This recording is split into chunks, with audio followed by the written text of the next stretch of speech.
देखिए, आज जिसको लोकतंत्र का पर्व होना चाहिए था, वो लोकतंत्र का काला दिवस साबित हो रहा है, क्योंकि लोकतांत्रिक प्रक्रियाओं के साथ किस प्रकार का खुला खिलवाड़ हो रहा है और हिंसा का नंगा नाच जैसे चल रहा है।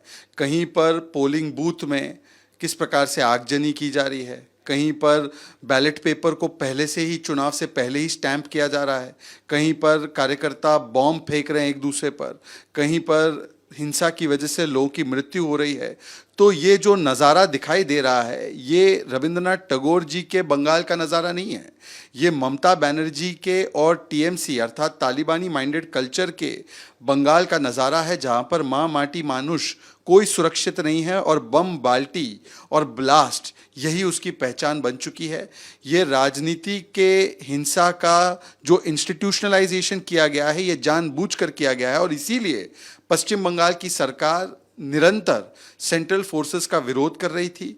इसीलिए एसईसी भी इसका विरोध करने लगी। एसईसी तो फ्रंटल ऑर्गेनाइजेशन की तरह पेश आ रही थी टीएमसी के, और अब जब सेंट्रल फोर्सेस को भेजा गया है हाईकोर्ट के द्वारा, तो वहां पर भी किस प्रकार से उनको गलत तरीके से डिप्लॉय किया गया है ताकि सुरक्षा न दी जा सके।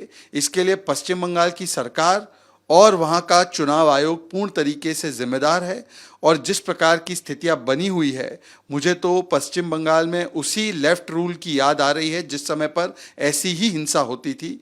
दुर्भाग्यपूर्ण बात यह है कि पटना में और बेंगलुरु में जो डेमोक्रेसी बचाओ के नाम पर जमा होते हैं, आज उनके मुंह में जबान क्यों नहीं है बोलने के लिए इस पूरे हिंसात्मक घटनाक्रम के बारे में। इससे कई सारे सवाल भी निर्माण होते हैं। कई जगहों पर बीजेपी के जो कार्यकर्ता हैं वो चोटिल भी हुए हैं, उनको पूरी तरीके से अगर देखा जाए हमला तक भी हुआ है।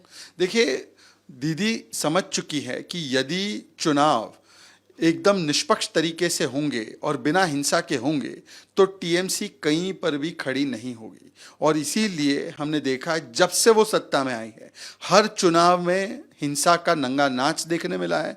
2018 में भी सुप्रीम कोर्ट को कहना पड़ा कि कितनी सीटों पर कोई भी उम्मीदवार नहीं था, टीएमसी को डायरेक्ट जीत मिली थी उस समय पर भी।